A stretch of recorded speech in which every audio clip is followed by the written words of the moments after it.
Bonjour les pirates, c'est vendredi et vendredi c'est jour de live. Le live c'est à 19 h ce soir, on va se régaler. Si vous regardez cette vidéo en première, eh bien c'est tous les jours les vidéos en première à 7 h 45 et à midi, 2 vidéos par jour. Pour l'instant, on verra. Donc on va parler dans le live de ce soir de la formation qui est sortie cette semaine. Vous allez vous régaler, c'est la formation sur les aventuriers, comment développer son esprit d'aventure.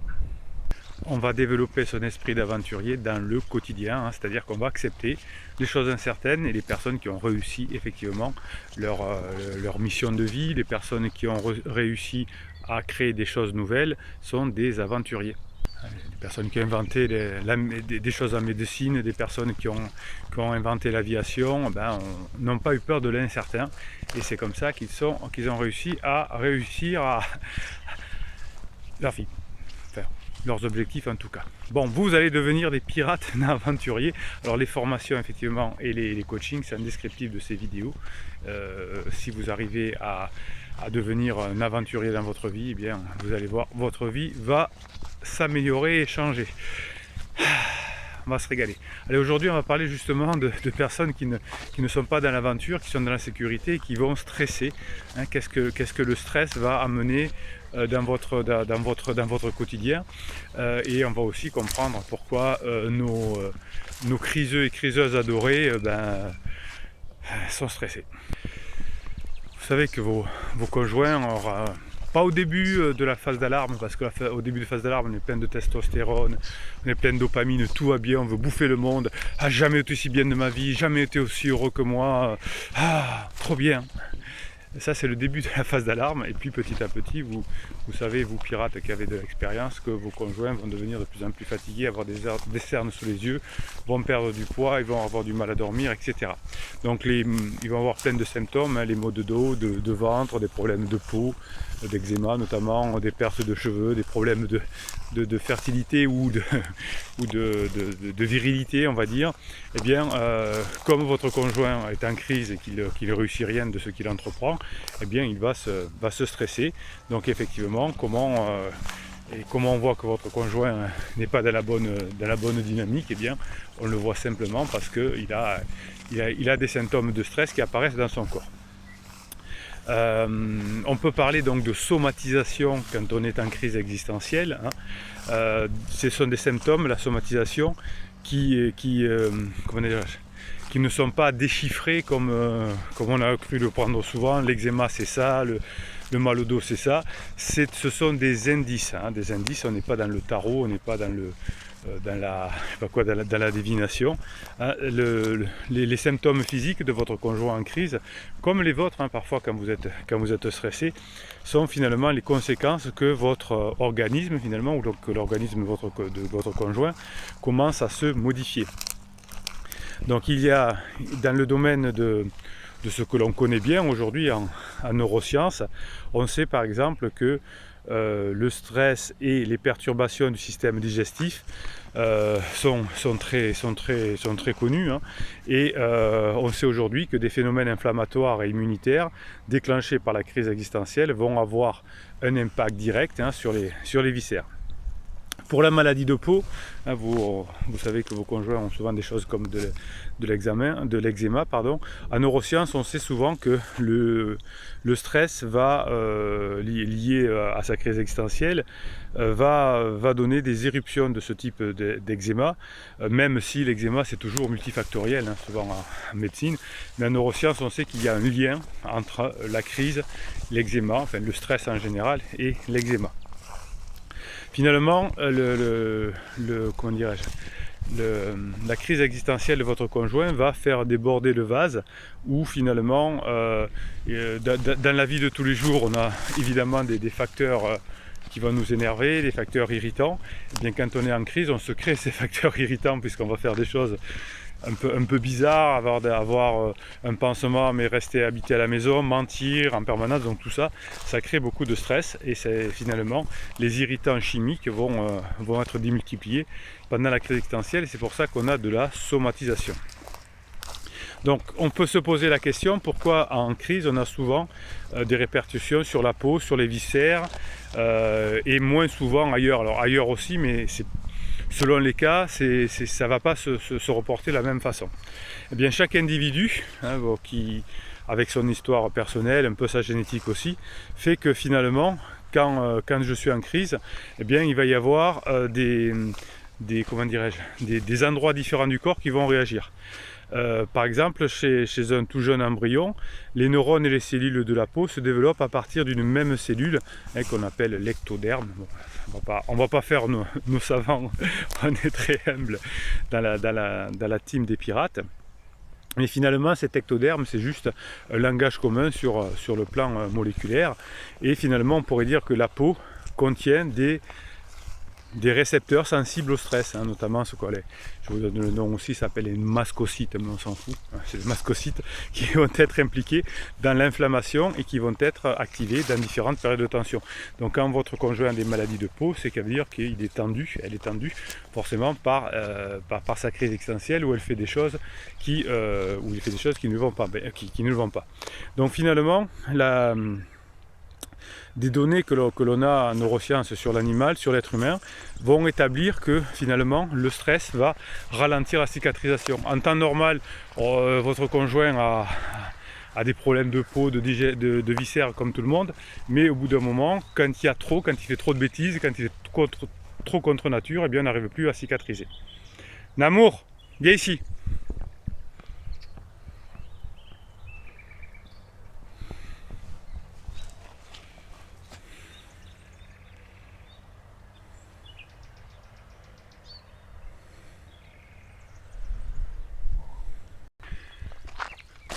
Donc vos conjoints en crise, quand ils vivent pendant longtemps dans la difficulté, c'est-à-dire qu'ils imaginent que leurs problèmes viennent de vous et qu'ils sont tristes et qu'ils sont en colère, vont créer finalement un effet où on a du mal à revenir à l'équilibre. Et ouais, petit à petit, on va s'enfoncer, on ne va pas revenir à l'équilibre. Votre réaction, vous, qui va vous sauver, c'est vos émotions positives. À force de faire les formations et les coachings et d'écouter les vidéos, de participer aux premières et aux lives comme ce soir, vous allez vous créer un bouclier émotionnel. Les effets des émotions positives vont finalement avoir une tension de suractivation qui va s'installer sur la durée. Autant la crise de votre conjoint va finir par épuiser parce qu'on ment, parce qu'on n'est pas d'accord, parce qu'on croit que ça vient des autres. Et finalement, le fait de vivre dans des émotions positives va vous permettre de mieux gérer les stress ponctuels qui vont vous arriver.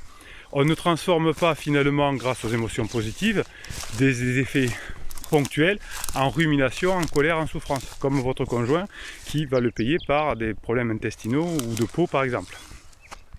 Donc si vous avez compris par les formations que les émotions positives vont contrebalancer les effets toxiques du stress créé par votre conjoint en crise, lorsque vous allez avoir une bonne forme, de bonne énergie, vous allez avoir un point de renversement. C'est-à-dire que votre conjoint qui au départ est plein d'énergie, je n'ai jamais été aussi content de ma vie, je suis dans le bonheur, etc., finit par s'épuiser. Parce on est en colère contre les autres, on croit que le problème vient des autres, etc. Donc on finit par s'épuiser. Et vous, à force de vous former par les émotions positives, vous allez au contraire contrebalancer cet état et vous allez petit à petit vous améliorer par l'effet cumulé des émotions positives. Il y a une différence essentielle entre dire je suis en colère parce que il m'a mal parlé, parce qu'il ne veut pas divorcer, parce qu'il ne se sent pas bien, parce qu'il manipule les enfants ou pas, ça c'est le conjoint en crise, et vous qui dites ah là je suis en train de me mettre en colère parce que mon conjoint fait des bêtises, mais après tout je ne suis pas responsable, donc je vais apprendre à gérer mes colères. Donc quand vous avez ce mindset d'énergie positive, de maîtrise de vos émotions, eh bien vous n'allez pas tomber dans cette phase d'épuisement comme votre conjoint tombe dans cette phase d'épuisement. Donc la somatisation va entraîner cette phase d'épuisement et vous, votre contrôle de vos émotions, le fait que vous sachiez réagir à des situations de la vie va faire que vous allez vous améliorer et que vous allez vous fortifier en devenant ce roc dont votre conjoint a besoin. Alors, est-ce que votre conjoint en crise peut prendre conscience des effets négatifs de sa crise ? Eh ben non, parce que pour prendre conscience des effets de sa crise, eh ben, il faudrait être un pirate. Vous êtes un pirate et vous avez compris que la crise de votre conjoint peut vous embêter. Donc par les neurosciences, par d'autres choses, d'ailleurs par l'hypnose, par la neurohypnose, par la pleine conscience, vous allez développer, vous, des processus attentionnels qui vont justement vous faire prendre conscience de ce qui se passe en vous. Les conjoints en crise qui vont consulter un psy ou un thérapeute qui va lui expliquer que c'est normal qu'il soit en colère parce que vous êtes un pervers narcissique ou parce que vous êtes une relation toxique, va renforcer la colère de votre conjoint et va l'abîmer encore plus. Donc le psy qui veut aider votre conjoint l'abîme encore plus. Bon, tant pis, il a qu'à choisir un bon coach, un bon psy, mais c'est comme ça. Donc si au contraire le coach lui explique que c'est lui-même qui est responsable de son malheur, et que en créant un environnement positif, c'est pas l'environnement positif, c'est pas en changeant de conjoint, mais c'est en créant une maîtrise de ses émotions et des pensées qu'il va réussir à se sortir de cette galère-là. S'il a la chance de tomber sur un psy qui lui explique que ça, c'est bien, mais la plupart risquent de ne pas le poser.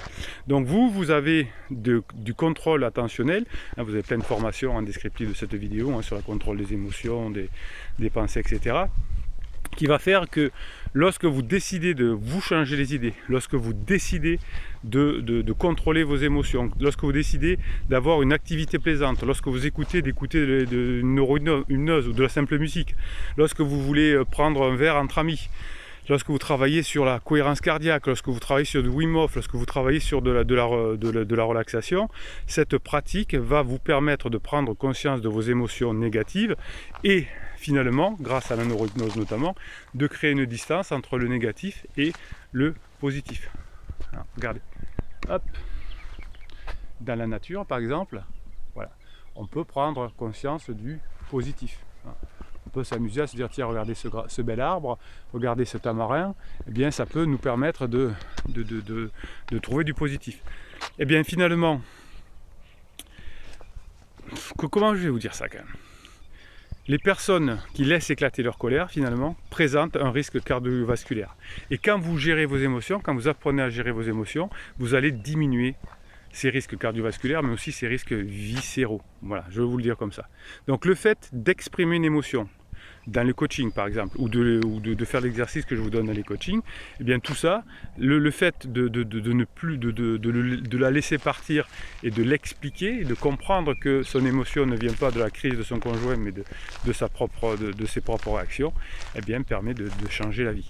Donc si vous ne voulez pas somatiser, si vous ne voulez pas vous épuiser comme votre conjoint, si vous avez compris pourquoi votre conjoint va finir par s'épuiser, parce qu'il n'a pas fait ce travail sur lui, et à force de faire des choses contre nature, de mentir, de vivre plusieurs vies en même temps, etc., il s'épuise, vous avez compris comment être le rock. Vous allez travailler sur vous, vous allez transformer vos émotions négatives en émotions positives, c'est vous qui allez décider de le faire, et si vous décidez de faire ça, eh bien, il y aura beaucoup plus de chances que vous sortiez de la situation. Et quand votre conjoint sera épuisé, si pendant la phase de plateau vous avez créé des bons moments ensemble, eh bien la personne sera tout à fait ravie que vous la récupériez si vous voulez la récupérer. Dans quelques secondes, le moment que vous attendez tous, le mini-coaching à partir des questions que vous me posez en commentaire sous ces vidéos. Mais avant, je vous donne quelques mèmes. Les mèmes, c'est les petites images avec les citations que vous m'envoyez la journée sur mon WhatsApp et que je vous mets sur votre Telegram, l'application Telegram. Il y a un canal qui s'appelle Canal Bruno Marchal.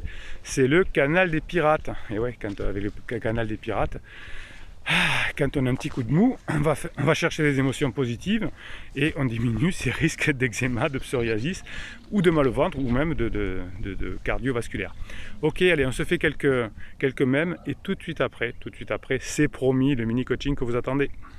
Alors le premier mème, c'est plus qu'un mème puisque c'est comment dirais-je, ce qu'un pirate a mis chez lui.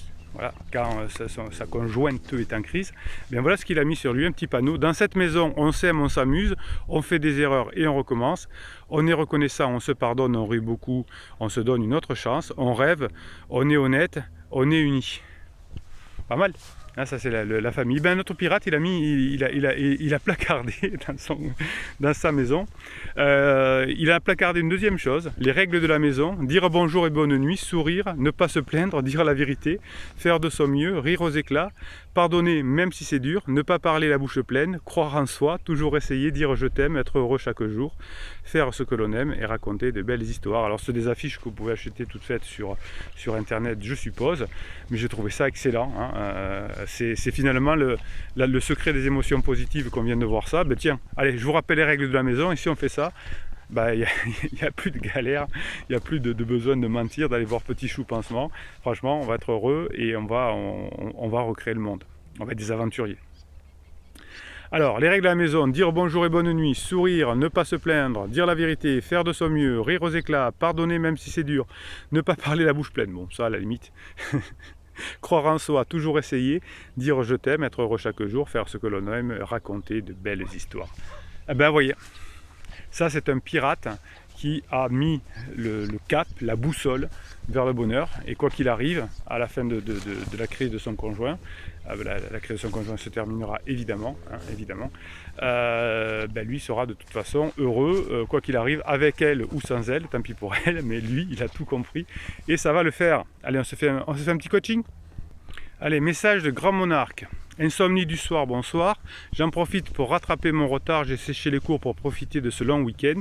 Alors cette vidéo rejoint une précédente conversation que j'ai eue avec une pirate. Oui, hein, vous discutez entre pirates et ça se passe sous les commentaires de ces vidéos. Et c'est comme ça que je puise au hasard des petits messages que je découvre en même temps que vous et que je commente. Maintenant, je dois gérer le clan seul et j'ai des valeurs fortes, offrir le meilleur de moi à mes enfants, même en cuisine, ne rien lâcher sauf un bonbon de temps en temps et se former tous les jours, même le dimanche. Oui, ça c'est important, c'est la régularité, c'est l'effet cumulé. Vous avez une formation sur la méthode des petits pas, c'est la régularité qui vous change. Merci à Bruno de nous accompagner dans cette étape. J'ai les yeux remplis de bonheur quand je visualise ma famille réunie. Ben oui. Alors la visualisation, la loi de l'attraction ne suffit pas, hein, mais si vous effectivement comme cette pirate au top, eh bien, vous faites ce qu'il faut, bien il y a des chances que l'on s'améliore. Alors Skylar, hello la famille c'est la famille pirate, la team pirate. Ce soir probable discussion, faut qu'on parle car ma femme a passé le week-end avec Pansement. Vous êtes mes héros, vous avez une patience, hein, vous allez mériter de retrouver votre couple. Donc voilà, madame certainement a eu pression de pansement ce week-end. Alors, ce soir sa fille de 18 ans discutait au calme avec elle de son week-end chez son amant dans la cuisine alors que j'étais dans le salon à côté. Vous voyez que quand on est en crise existentielle, on n'a aucune compétence relationnelle. Et c'est pour ça qu'on finit par avoir des psoriasis, des eczémas, des mal au ventre et des maladies cardiovasculaires. Ma criseuse a invité ses deux ados, dont son fils grand fan de foot, à jouer avec son amant et elle à son travail puisqu'il coach une équipe de personnes handicapées. Pansement Petit Chou et elles sont ensemble depuis 4 mois et demi. Leurs enfants connaissent leur liaison depuis moins de 3 semaines. Ce soir, je vais rester en roc et serein. Oui, alors effectivement, ça c'est une erreur. C'est quelque chose qui fait amplifier la chute de pansement et de criseux. C'est quand on présente les enfants trop tôt. Hein, c'est quand on est sûr qu'on se dit, bon voilà, au début on se voit quand on n'a pas les enfants.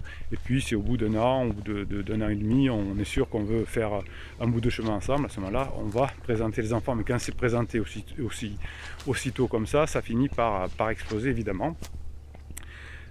Skylar me dit pouce en l'air pour bon, j'avais fait une petite réponse. En même temps, comme il a 28 ans, il va sûrement tenter de l'amadouer. Bon, de toute façon, il faut que je bosse sur moi et sur mon bout de relation parce que je n'y peux rien.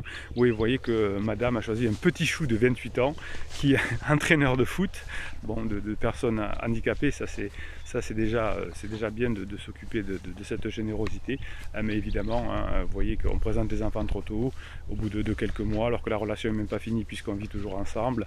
On prend un petit chou, évidemment, hein, tout ça, ça peut que faire exploser la relation. Allez, un petit coup de nature et puis on se retrouve nous d'abord à midi pour la première suivante, évidemment ce soir à 19h hein, pour le live sur la formation comment devenir un aventurier dans sa vie quotidienne, et c'est ce qui vous permettra de donner le manque qu'a votre conjoint d'aventure et qu'il a fait se plonger dans la crise. Allez, Bruno Marchal il vous dit de mettre des pouces en l'air, il vous dit de mettre des commentaires. C'est pour que vos idées de pirates, plus vous remettrez le commentaire de pouces en l'air, plus YouTube vous proposera vos commentaires de pirates sur la toile et vous allez vous faire des alliés encore plus. Allez, on se retrouve tout à l'heure.